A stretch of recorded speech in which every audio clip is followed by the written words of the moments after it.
Nga kaya noon pinaghirapan mong balutin eh. Ilan sila?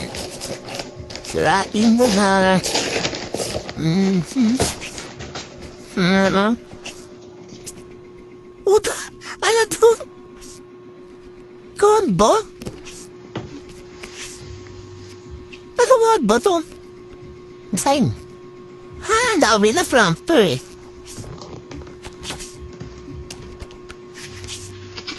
Ano to? Para saan? Sign mo. Sign natin. Sino ba to? Anong habol mo kay Vince? Ay putang, ay nakaw. Sined mo, ay ano to, no? Kay Iba. Nangabal mo sa akin? Sang ilan yan. Ayoko ba na? Uwi na ako. Na service. Sa foods. O hindi, sinabi ko yan sa kanya. Kasi ayoko ng issue. So mag-end. Wait lang. Meron pa. Wala na, okay na. Feeling ko yan na yun eh. No?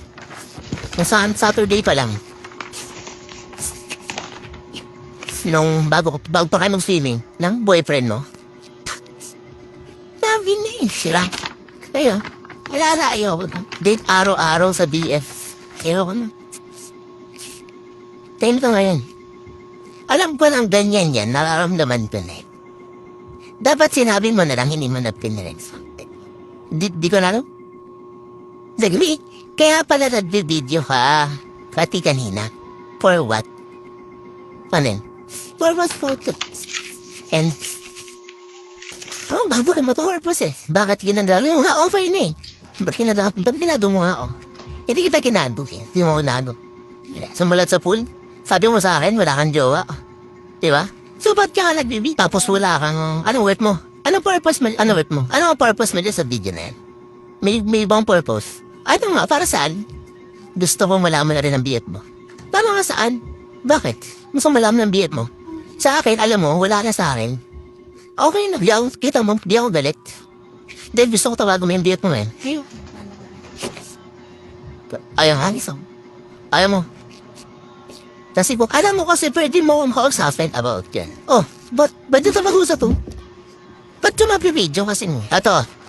Palawanan kasi yun. Ang dapat gusto kong gawin, i-post. Ay, ang lakas mo. Pero, kung itatawagan mo yung BF mo ngayon, kakausapin natin, aaminin natin lahat, ang lakas mo. Ay, di, ikaw yung malakas, umpisa pa lang. Di, wala kang awa, wala kang konsensya. Stop mo. Wala kang konsensya. Hindi. Sabihin natin to, kapag tawagan mo yung boyfriend mo, i-stop natin tong video. Akin. Hindi.